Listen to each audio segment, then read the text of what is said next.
so funny because like there are a police in PTEX and in Makati suggested me that I should get a pretty crew, like the one has a pretty faces, because that helps me a lot of my sales. But actually, sometimes it's true, sometimes it's not dahil may crew ako na super ganda talaga. As in, mukha siyang Koreana. Pag naka-makeup talaga. As in, it's very pretty. When it comes to Filipino, pang paningin.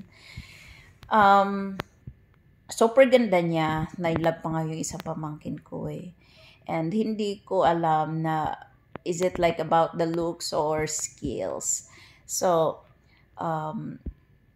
meron din akong hindi naman kagandahan na crew, which is 20 years old lang, estudyante siya. At I was comparing their sales naman daily report nila.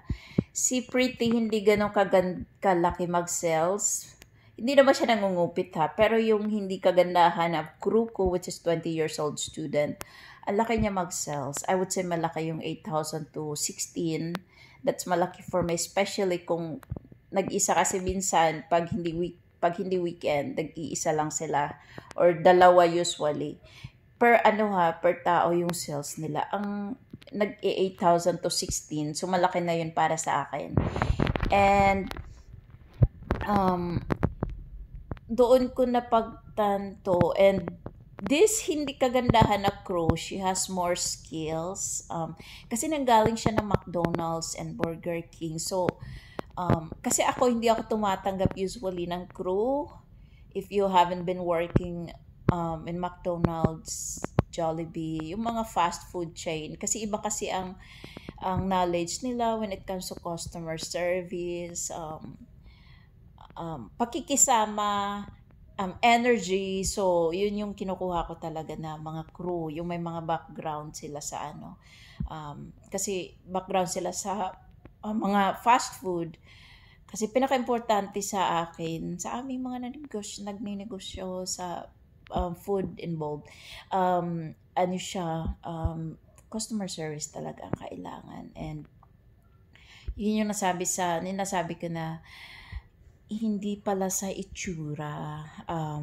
Although, pag maitsura kasi yung cashier mo, yung crew mo, parang yung mga tao, lalo na mga lalaki, lalapit na, dito tayo, ang ganda ng nag-serve.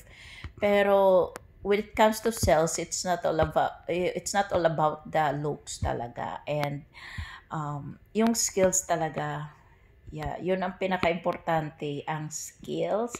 Especially if you give them incentives ng ilang percent, they work hard more. So, iba yung. So, ako,